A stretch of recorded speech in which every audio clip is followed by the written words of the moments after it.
Hey guys, I'm back. I know that means absolutely nothing since my last upload was way back in May. But this time around I wanted to do something a little different. I wanted to show you guys my little pattern sketchbook that I started, I think it was like 2 years ago or something like that.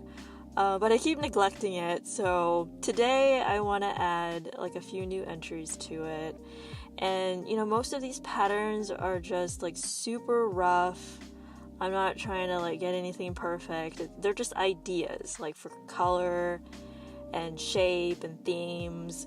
So eventually, like my end game is to develop like a full pattern collection. But today I just wanted to pull it out and just do some really quick experiments. I haven't painted in a while actually, so I feel like I need a little bit of a warm-up, mostly because I've been playing with my iPad Procreate for I don't know how long now. I think I got it back in April, and I just kept using it like for the last couple of months, but I think I'm kind of burnt out on it at this point. And I go through these cycles where I do mostly digital work and then I get tired of that, so I switch to traditional stuff like painting. And then I might get burnt out on that and I'll go back to digital, and it's just like this cycle that keeps happening. But I don't mind. It makes it more interesting. Today I'm using gouache for my sketchbook, mostly because I find that it dries pretty flat and opaque. I use really inexpensive materials. I know a lot of people have asked me like what kind of paints and stuff I use, but this is just like, a lot of it's like Reeves gouache, just really cheap paint that you can pick up at your, local craft store.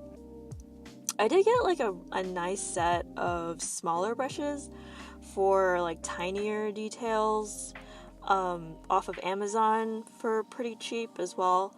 But I think it's meant for ink, but I'm just gonna make it work. So anyway, patterns are super fun to do. I started making them as part of my job as a graphic designer, and I'm still learning mostly just to improve on them. I'm okay at patterns.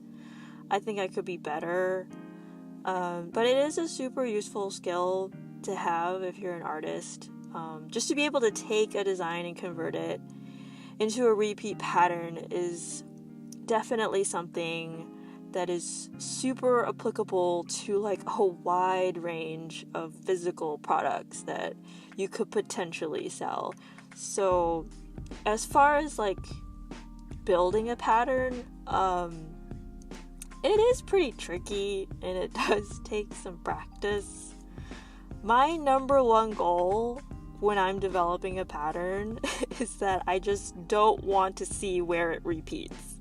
Like, that bothers me so much when I'm on Spoonflower and I'm looking at all these cool patterns, but I could see where it repeats very obviously, and it bothers me a lot. So that's why I like working in a sketchbook by hand for pattern, because I can't really cut corners here. Like, you just have to repeat elements in a slightly different way if you have to redraw them again. So there's a big difference between working on paper and then working digitally. But they do offer interesting things. So that's why I like to try and do both, I guess. And pattern making is definitely like a really good example of that. I've been working on my Society 6 again, actually. I worked on this cute little blue tiger pattern for some products on there, and it all stemmed from something I threw together super fast in this sketchbook. So I hope to make some more in the future and really add more stuff to my Society 6. But anyway, I hope you guys enjoyed my little patterns today, and I'll see you in the next one.